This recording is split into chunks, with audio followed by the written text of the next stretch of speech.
Welcome to the Touch MBA Admissions Podcast.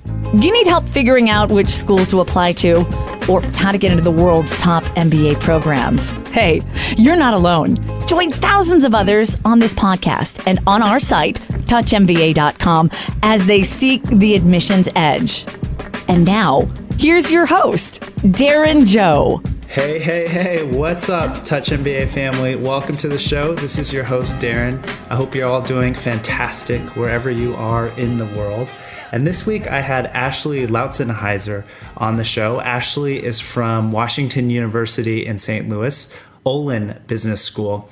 And one thing I really enjoy about the podcast and talking to these admissions directors is I feel like I get a much better idea of what the culture of the school is about. Now, of course, nothing can replace actually stepping foot on campus, sitting in on a class, talking to students, listening to professors, meeting administrators in person. Nothing can replace that. But I hope that this podcast is a second place to that, where you get a good idea of what a school stands for, what they're about, and what they're looking for, what type of people they're looking for, and what type of culture they want in their program. And I think this episode is a good example of that. So I hope you enjoy my conversation with Ashley. And just a reminder that here at Touch MBA, we're all about school selection help and helping you differentiate programs and figure out which programs fit your goals the best. So if you need some free expert guidance there, you can head on over to touchmba.com and we'd be glad to help you out there for free.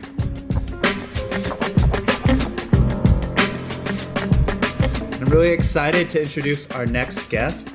Ashley Lautzenheiser is the Associate Director of Graduate Admissions for Olin Business School at the Washington University in St. Louis, or WashU, as they like to call it, where she has been since 2010. Ashley, could you just give us a quick intro about what you do for WashU? Absolutely. Thanks for having me, Darren. I'm excited to be with you this morning. Yeah, so I work primarily with our full-time 2-year MBA program here at the Olin Business School at WashU. So I work on the admissions team and the recruiting team. I also work closely with our student ambassadors and our alumni program. And I also work with our specialized master's programs that we offer. But yeah, my main role is admissions for our MBA program. Fantastic. So you're the perfect person for the show. Thanks again for joining us here. I like to just get straight to the heart of the issue, for many of our listeners, and what makes the Washington University Olin MBA unique from all the other top business schools? Absolutely. So there are 3 things that we think make Olin stand out in the MBA market. And I think they all come back to the people that are here. And our charge as WashU faculty and staff, we feel, is to get to know every student by name and by story. And that was something that a former dean at WashU said many years ago, and it's really been our charge. And so our thought is that we are a smaller program, and there's an opportunity for us to know every student, but again, not just their name, but also their story. And so the collaborative, close-knit environment that we offer students here, typically our incoming class size for the MBA program is about 140 students. So that gives you absolutely strong connections with everyone in the program. You will absolutely know everyone in your class, and you will know their families, and you will know their background, and of course the classes that you overlap with as well. But it also means that when you're an alum and when you meet alumni, the strength of connection is there, and absolutely the network that you have will be very deep. Those connections, as I said, will be very strong. So the collaborative environment is one pillar for us, and the other 2 are our platform philosophy, so kind of our academic philosophy, and experiential learning, which we think is really important, especially for students who are looking to get real-world experience while they're in the MBA program. Any MBA program can teach you about accounting and finance and operations, but actually having the opportunity to take those and apply them while you're in the program in a real life setting, maybe doing a consulting project for a real company, things of that nature, really deepen the foundation that you've built. And then the other thing is that platform philosophy. And we offer 5 platforms within the program. So that's an opportunity to really align the classes that you're taking, the experiential learning that you're doing, the clubs that you're involved in, align those all around a specific industry focus while you're in the program. So yeah, I'd love to delve more into those 5 career platforms that you guys offer: consulting, corporate finance and investments, entrepreneurship, marketing, operations, and supply chain management. Can you break down in a little more detail how that works for students, those platforms?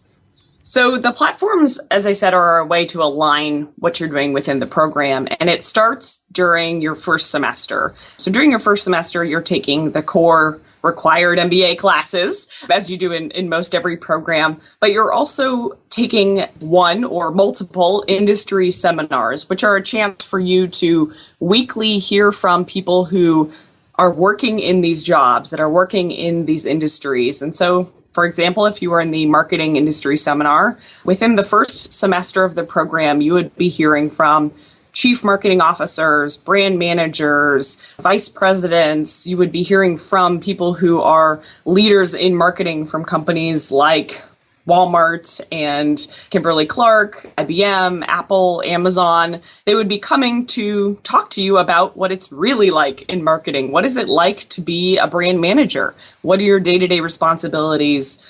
What advice do they have? And typically, these industry speakers are from companies that hire Olin students.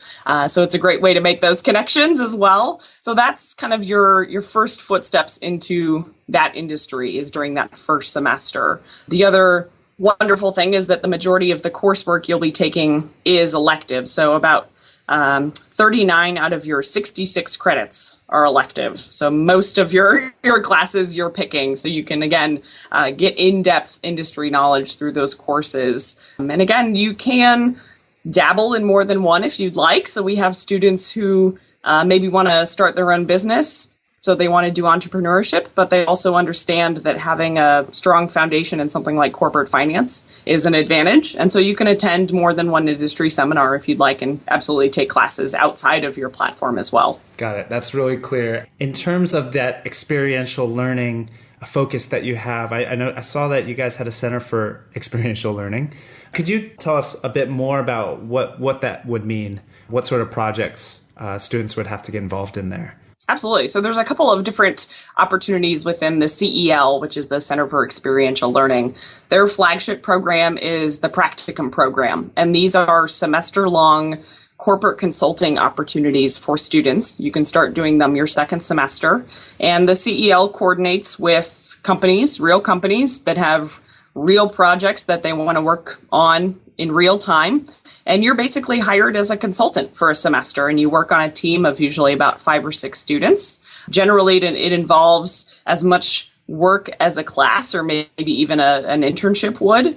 And at the end of that semester, you have a deliverable that you probably have to give a presentation in front of senior management. You might have something that you're asked to actually perform as far as, financial analysis, marketing, kind of everything that you've been asked to do in class. Again, you're asked to do in the real world. So that's the most popular option, is that corporate consulting opportunity. We also do a similar program with nonprofits or community organizations called the Taylor Community Consulting Program, which is an opportunity to basically do that, but for organizations that obviously can't go out and hire big name consultants, but they absolutely still need work from our students. And so you might be asked to work on a marketing plan for a St. Louis organization. And you might be asked to help with a opportunity for a community organization, as I said, that wouldn't be able to afford McKinsey to come in and help them out. And then we also do a similar program for entrepreneurs, for startup businesses. So another chance to basically act as a consultant and take those skills and apply them. So those are the 3 kind of consulting opportunities within the CEL. And the other program that they offer is our Global Management Studies program, which is a travel opportunity. So actually getting our students out somewhere. And this year, our GMS program, our Global Management Studies program, went to 3 different countries for learning opportunities. And this spring, they were Japan, Colombia, and Cuba. which was a new one. Yeah. And so students went, they coordinated, they met with alumni, they toured company headquarters, they got to be tourists, but really having an international business experience. And there's a class that goes along with that as well. That's a really rewarding opportunity for students to kind of break out of the area and absolutely probably see a country that they might not otherwise within the realm of an MBA program. Academically as well, is WashU, renowned for any particular discipline?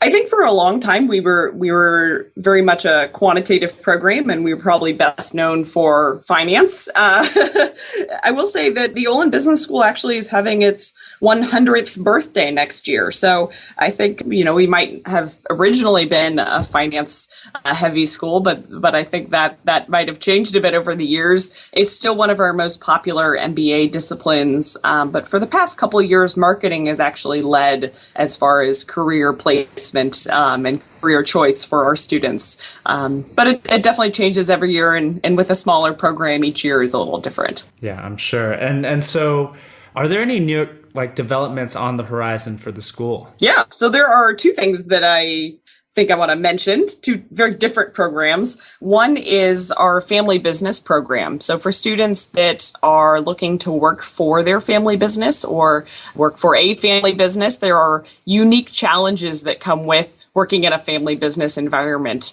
And so we have expanded our opportunities for students to study and learn about family business. And so there is both coursework related to family business. There's the Olin Family Business Club. And there's also the Family Business Symposium, which is an opportunity for students to hear from people working in family business. And also St. Louis has a long history of family businesses. So it's a great place to be if you are looking to maybe take over a family business one day, or as I said, work for your family business. Probably the best known original family business here in St. Louis was Anheuser-Busch from that family, and for a long time was still run by the Busch family. And so this is an expansion on coursework that we had already offered. We had a wonderful donation come in related to family business to really help develop this program. And we have some wonderful current students that come from a family business background that are helping our MBA students learn about these challenges. And this is something that both students in the U.S. and students outside of the U.S. can identify with. And again, there's some special challenges that are faced by family businesses. And so this is a specific program tailored to that. And as I said, the coursework, extracurricular, and a community component to that. The other one I want to mention, which is a relatively new development that I just think is really cool, is our Idea Labs, which was founded here at WashU and is an interdisciplinary program. And so it is actually a collaboration between our medical school, or probably maybe most well-known part of the university, the medical school, engineering, and our business students. And so it is, in essence, the opportunity to make medical entrepreneurial advances.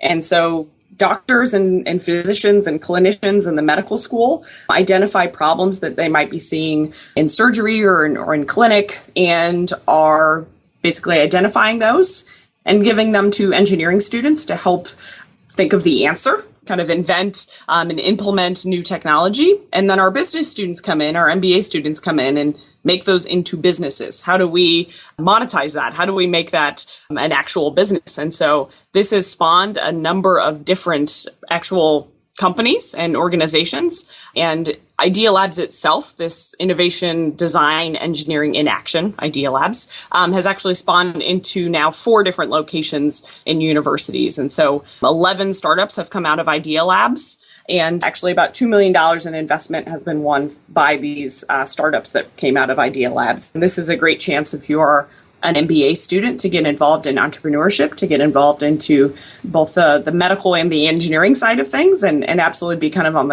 the ground floor. Yeah, I mean, I noticed that you guys you offer a lot of, I don't know what you would call them, dual degrees, where you have like an MBA plus a master's in, say, finance, accounting, supply chain, analytics, or an MBA plus, master's degree in other disciplines. And I was wondering, for the MBA students, is it easy for them to collaborate with students from other disciplines or take classes in other graduate schools? Absolutely. So you can expect as an MBA student at WashU that you will have students in your class that might be JD MBAs, they might be masters in social work in an MBA, and you will also have the opportunity to take classes outside of the business school. And you can take up to 9 units of credit outside of the business school, which is usually about 3 or 4 classes.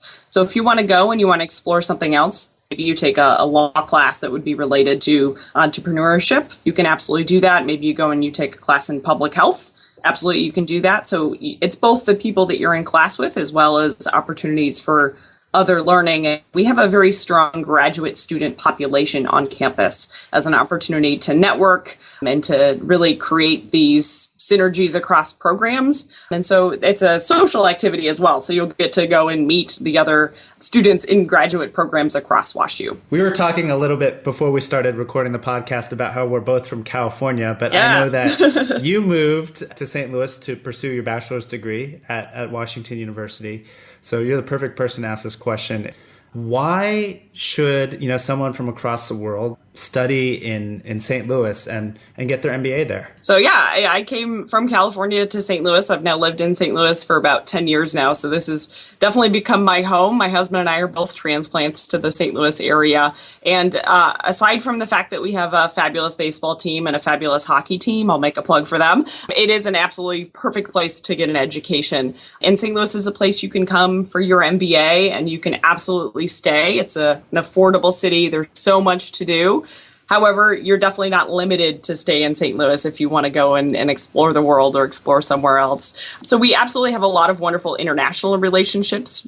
We have, within our executive MBA program, we have 2 international locations, one in Shanghai and one in Mumbai. So we have very extensive networks there. We also offer our global Masters in Finance program in 5 different international locations: Singapore, South Korea, Israel, Germany, and Spain. So you'll have international networks there as well. But the people that you're in class with will come from all over the world.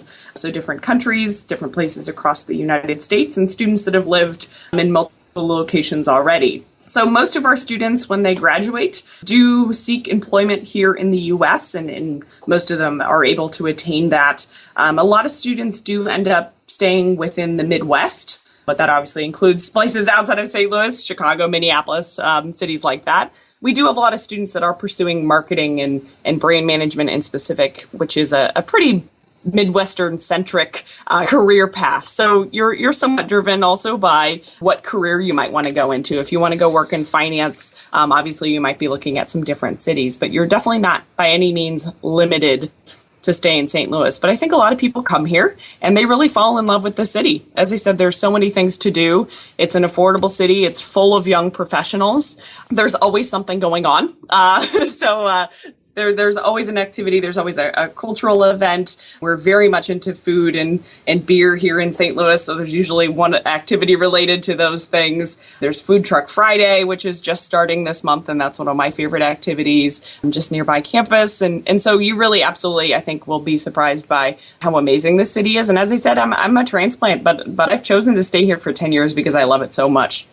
Yeah, I mean, what is the campus like? Is it in the middle of the city, or is it more of like a suburban, rural campus? We are definitely a suburban campus. So we're about 7 miles from downtown St. Louis. And on 3 sides of campus, you're surrounded by residential neighborhoods. So actually, I am about a mile from campus. I usually walk to work in the morning if the weather's nice. And on our other side is Forest Park, which is a huge urban park. Actually, it was just rated the best urban park in the U.S. by USA Today. So we were super excited about that. So really easy if you're looking to kind of live in the surrounding area. Absolutely a lot of housing options. As I said, we're in a suburban campus, but then you're really close to kind of all the things that you want: nightlife, restaurants, parks. It's really easy to get in and out of St. Louis. We have an airport here. I do have to say that sometimes. And our students do have free access to public transportation here. So there's a light rail train that runs from the airport. There's 2 stops on campus. It goes all the way downtown, goes right to the ballpark, things like that. So it's really easy to get around and explore. Yeah, that's great. Yeah, just to get a picture of what that would be like. If we could turn our focus now to the admissions side of things. I know you mentioned that knowing everyone by name and story, like a very personal learning environment, very collaborative learning environment.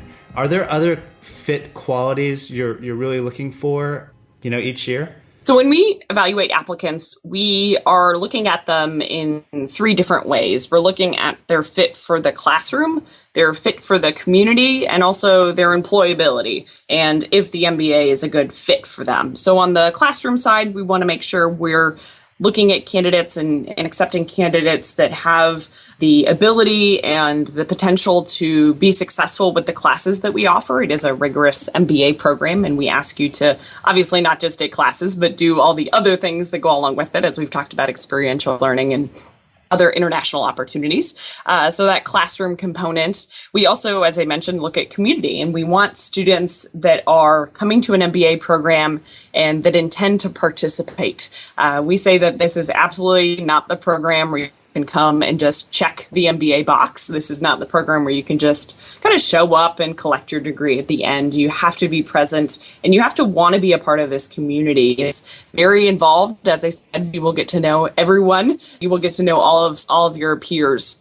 And so that community component is very important to us. And candidates that are collaborative, ethical, and would be good teammates, people that you want to work with. And then on the employability side, we want to make sure that the MBA is a good fit for what your goals are and what you want to do. It's not required that you come into the program knowing exactly what you want to do, but we want to make sure that you have some direction, maybe some idea of what you want to accomplish with your professional career, and that we can help do that we can help you achieve those goals for yourself. So those are the 3 fit qualities that we look for. Yeah, and that's interesting because I saw, at least I think it was this year, that one of your essays was in just, well, if you want to call it an essay, in 1 or 2 sentences, just let us know what your immediate career plans are. And I found that interesting because a lot of schools, might ask for 500 words for that. But you guys are basically saying, just tell it to us straight up. Yep. And we have students that say, I'm not exactly sure perfectly what it is, but here's what I'm thinking. And they can say, some people do come in and say, I want to be, that's one sentence. Perfect. Right. Yeah. And we just want to kind of get an idea of where you are in the process. Got it. Okay. Another unique aspect of your application process is that you don't require recommendations. Correct. I was wondering, why that is. It is not something that we think is a very important aspect of the application. And for many students, it is an extremely rigorous and stressful component of the application. And for many students, they say, well, you want a letter from my supervisor, but I haven't told work that I'm leaving yet. Can I get someone else? Or I work as an independent contractor, or I work for my family business. How do I get this letter? And there's all this stress and logistics that go along with that. And we found that for us, the letters that we were getting not as helpful as we'd hoped in the application process. So we made the decision, and this was actually before I came to the MBA program, but the decision was made that there are other means of assessment that we will use that we think are more effective than letters of recommendation. So we do put a heavy emphasis on the interview component of the application. So generally when candidates complete their application, those applications are given an initial review by our admission committee. And if we like what we see in that initial review, we invite candidates to interview. And we interview when we travel, we interview on campus, and we also do most of our interviews over Skype, which is a great technology for interviews. We do video interviews with candidates. And that's a great way for us to ask those questions that we might have asked in a letter of recommendation. And we get a chance to talk to candidates. We get to tell them about the program, and we get to know them, and we get to learn a little bit about their personality. And since community fit is so important for us, we do really like having the chance to interview candidates. And so anyone that ends up in our program will have had an interview with a member of our staff. And so it's really exciting for us to know our students. And when they show up on day one, they've already met somebody. They already have a connection to this program. And what are those interviews like? What's generally the content or structure of those interviews? As I said, most of our candidates are interviewing over Skype. And we ask them a series of questions, usually about 20 or 30 minutes of questions. We ask them kind of the typical MBA questions, I think. We ask them a bit about their background, why they want an MBA. why they want an MBA from Olin. And we also ask them about their community contributions. We ask them how they might see themselves fitting into our community. What sort of things are they passionate about? We ask them ultimately at the end kind of why they think they'd be a good fit. And generally, we also ask some behavioral questions about working in teams, which we do a lot in our program, maybe any leadership experience they've had.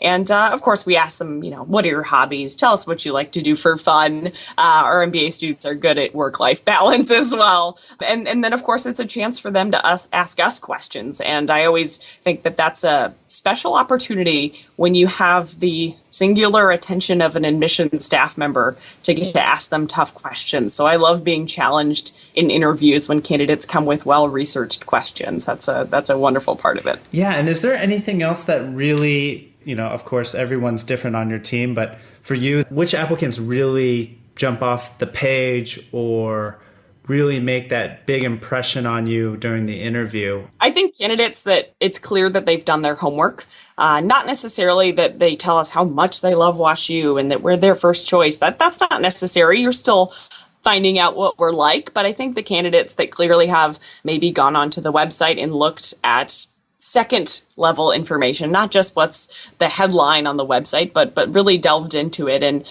one of my favorite aspects of Olin is we have this great blog that's contribution from faculty, staff, students, alumni. Everyone's kind of involved in this blog. And candidates that come and maybe mention something that they read on the blog that's relevant to their passions. That's really impressive to me. They've obviously gone and clicked around more than one place on the website, done some research, maybe candidates that have already spoken to alumni or students. But on the other side of things, candidates that really just show that they're prepared for the interview, that they've practiced, that they know their resume, that they know their background. I do love to pull out little tidbits from people's resumes because I think if you put it on your resume, it's fair game. So if you have something interesting on there, I will find it and I will ask you about it.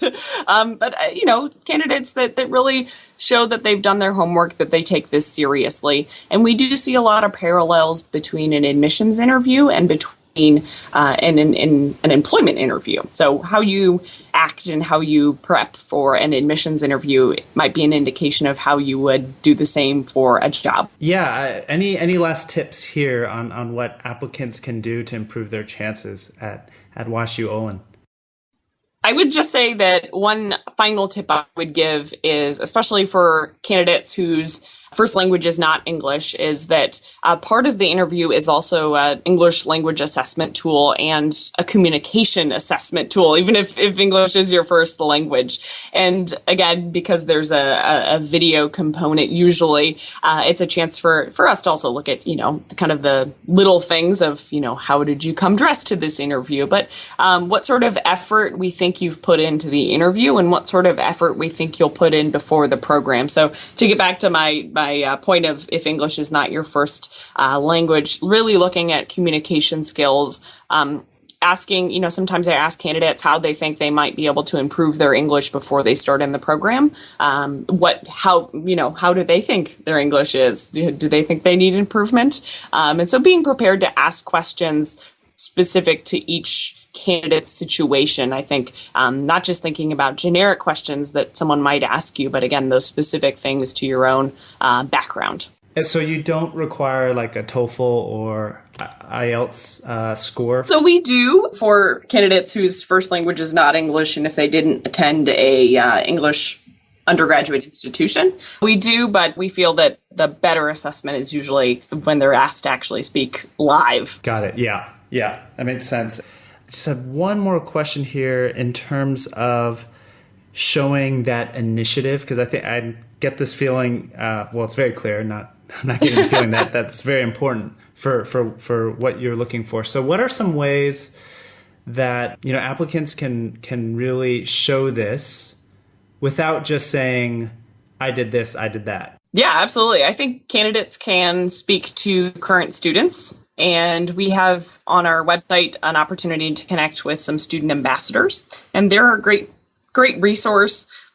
I think it's important for candidates to understand that that's a networking opportunity. And just like any networking opportunity, it's not just about what someone can give you, but it's very much about what you can give them. And so when candidates connect with current students, I would encourage them not to just send them a list of 20 questions about the program and learn all about it, but really share about yourself and learn about that current student. See if that's someone that you feel like you would want to fit into the program with. And often those really positive conversations that candidates have with current students through the ambassador program do come back to our office. And our current students say, oh my gosh, I just talked to this amazing candidate. They're perfect for Olin. This is why I think they're wonderful. And so you get an advocate. You get someone who's saying wonderful things about you. So having the chance to connect with current students. It can also mean that if you don't feel like you're a fit for that program, it might be an indication that maybe this isn't the best program for you. But again, it's a two-way street. I think that's important to know, but a chance to connect with current students. And the other thing is we do travel extensively. So our staff goes out, we travel all around the US, we travel around the world, sometimes literally around the world. We are sometimes very close by when we've traveled far and we want to meet you. So actually attending those events, stopping by the table to talk with us, that can make a big impact if a candidate makes that effort to come to one of those events. And can applicants reach out to the admissions office for help or guidance before they apply? Absolutely. Absolutely. So our staff is all listed on the website with handy pictures and email links, things like that. So absolutely, definitely reach out, and we're happy to start that conversation wherever you are in the process. Okay, great. Well, thank you so much. A lot of great tips there, a lot of hints too. But yeah, I think it's clear that, be prepared and do that research.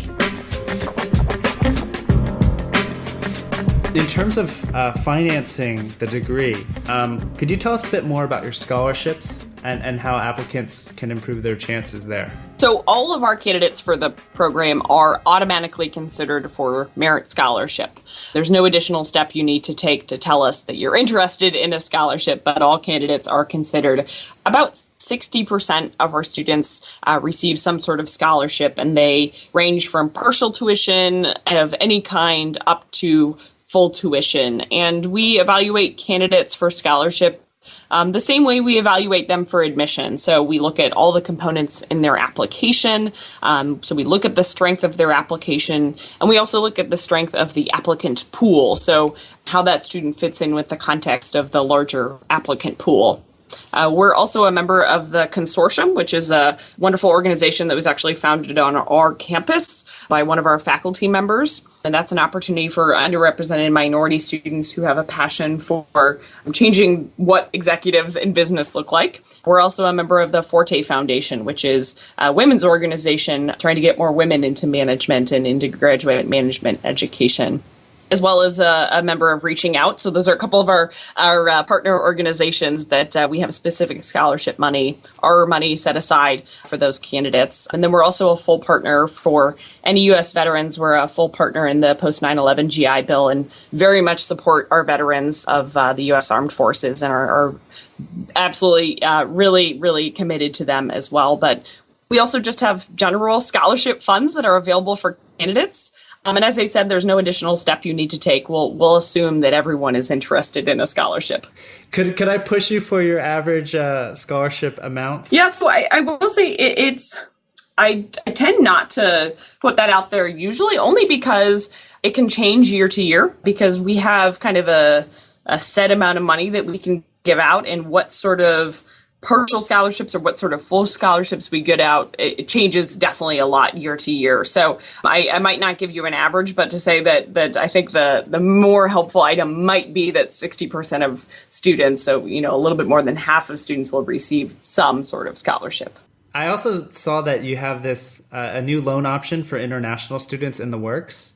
Where they wouldn't need to have cosigners. Could you tell us a bit more about that? Yeah, so we've actually had this program in place for about 6 years. Oh, okay. Just kidding. Take that back. So that's totally fine. So I think it started in 2009. So we have an international loan program that does not require a U.S. cosigner. So for international students that are seeking to have a loan for part of their MBA or all of their MBA tuition, the university actually has that program in place. And so for a lot of international students, that's a great alternative to a private loan. Obviously, you can still pursue a private loan, but this way you don't need a U.S. cosigner, and that's available to international students. And then, of course, if you're a domestic student, we have a loan program as well, but that is a special program that not a lot of universities offer. Yeah, for sure.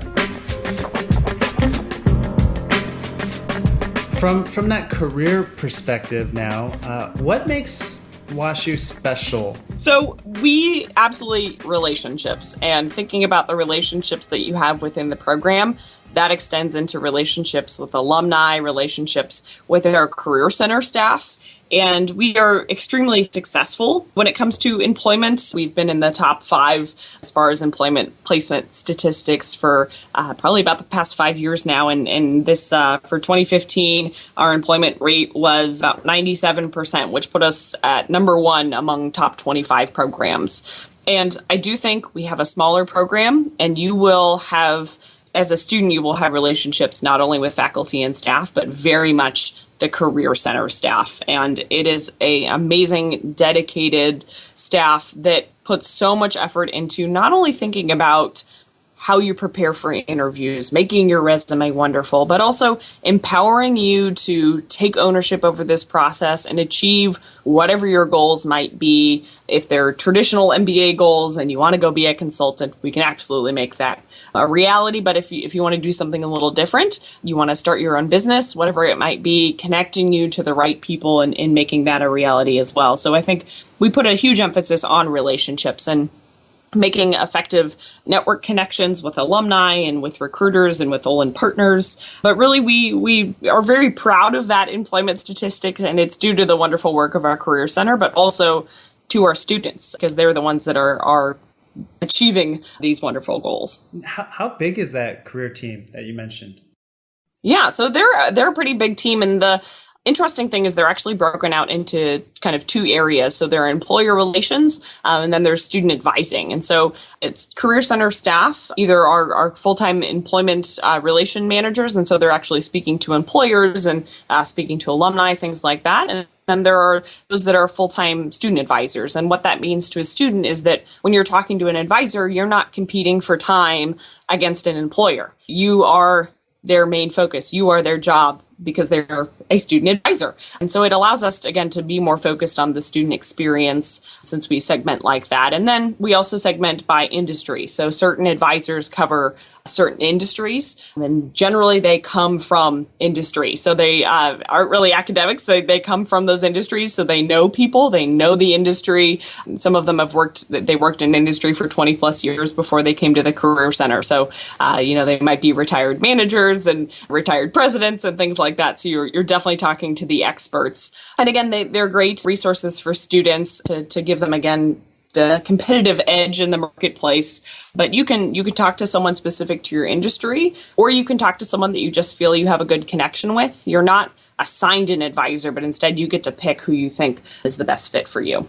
Do many of your students pursue internships and do those often turn into full-time offers? Yeah, I would say that internships are probably one of the number 1 ways that students get that ultimate full-time position. The internship process starts very early in your MBA studies. And so our program this year, our students are starting at the very beginning of August. And our first big networking event is an event called Meet the Firms, which we do 2 days in September. So about a month into the program, you are face-to-face with employers. You are face-to-face with recruiters. And so we're making sure during orientation that we're helping you with those skills, feeling comfortable, you have your pitch down, that you understand your background, how to sell yourself as an MBA student. And so it really is important because that process starts so early. And as I said, that first kind of face-to-face interaction is generally during September. And probably about a third of our students contribute or attribute their full-time job to their internship experience. So some students will absolutely go out, have a fabulous internship experience, and walk away with a full-time job offer, or are able to leverage that full-time job offer to another company as well. In the past couple of years, have you seen any like trends in terms of functions or industries that your students are going into? Yeah, I would say that probably the three top areas that students still go into are marketing, financial services, and consulting. Those are still definitely the top three for students. But I would say that some of our students are starting to do rather non-traditional things. And so we have students that are starting their businesses while they're in the program. So they might be continuing that after graduation. So they're in essence self-employed by their own company. We also have students that are working for smaller firms that are doing really cool things. So one of our second year students, when she graduates, and graduation is actually next week, she's going to work for a small venture capital firm here in St. Louis called Cultivation Capital. And that's a really fabulous organization that's a family of venture funds that actually invests in tech and life sciences companies. It's a small organization. There's a lot of wonderful people on the board, but that's a cool opportunity. So she's working in venture capital, but for kind of the entrepreneurship space here in St. Louis. We also have students that are maybe going back to, as I mentioned earlier, family businesses, just a little bit non-traditional from going to work for a big organization, things like that. But those are some trends that we've seen that students have really kind of paved the way in these new non-traditional MBA outlets. That's really exciting. But I would say generally, employment has been really strong. And I think it's the quality of our students and the dedication of the career services staff. Yeah, and you mentioned how WashU is and Olin is expanding its footprint across the world to all these different locations. And I was wondering what that means for students in terms of how they could take advantage of that international footprint or how they can be involved in that. Absolutely. So there are a number of opportunities for students who might want to work internationally when they graduate, whether it's for an international company or it's for a U.S. company abroad. There are also quite a few of our students who graduate who go into rotational programs that actually involve an international rotation. So another one of our second year students is working in the biotech space and actually will be spending some time in Germany when he graduates for his first stop of his rotation as an opportunity to work in their office there. And so students who might say, yes, I'm working for a US company, but I'm definitely not limited at all by where I might actually conduct business and where I might be working. And students absolutely take advantage of the fact that because we have these outposts for our executive program and for our master's programs, that we have staff and that we have connections there. And so if that's a target region or a target city of theirs, we can absolutely make those connections there. We actually have a WashU office in Shanghai and over 500 alumni in that city. So it's a chance for students, if you wanted to work there, to absolutely connect to them. And as I said, there's quite a few rotational programs that students have done that entail an international component as well. Yeah, we already discussed how our listeners can get in touch with your students. I'll be sure to link to that ambassadors page. But is there anything else about the WashU MBA that you just wish more candidates knew about when you're, globetrotting, and meeting prospects? I think students would be surprised by two things. And one is how amazing and remarkable and just outstanding the students are here, and that you will meet people that you maybe never would have met otherwise. An MBA program is not just about what you do and what you learn, but it's about who you learn it with and who you're in class with. And because we're a smaller program, because we put this huge emphasis on the community and teamwork, you will have the opportunity to get to know these outstanding people and really, I think, be inspired.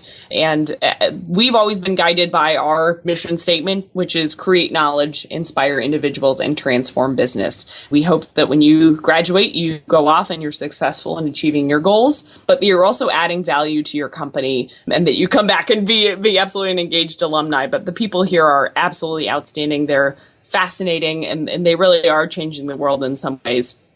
The other thing is, I think, to really emphasize how many opportunities there are for students outside of the classroom. And one of my favorite aspects of the program is something called the Scandalaris Center, which is actually a university-wide resource. And it really is an opportunity to, again, connect with people that you might not have otherwise met. And I think the other cool thing is that it brings together people from all over campus, and it's the Center for Interdisciplinary Innovation and Entrepreneurship.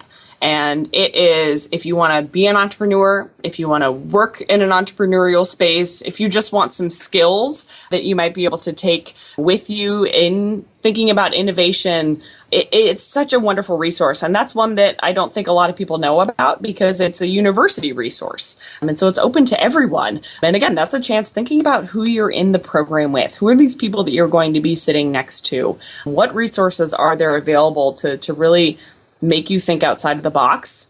We want to challenge you, and we want you to work hard, and we really do want this to be a transformative experience. It's great. I have to put you on the spot. Yes. If you could just, like I've been doing this whole hour, but if you could describe the WashU Olin MBA in 3 words, what would they be? Oh, 3 words. All right.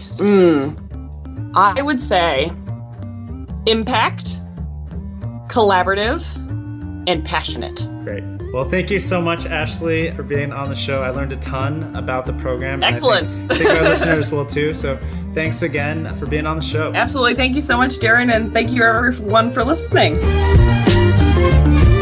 Thanks for listening to the Touch MBA podcast. Don't be shy.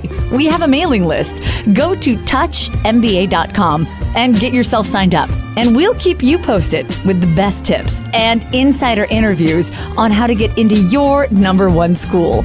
You can also find us on Twitter and Facebook at Touch MBA. See you soon.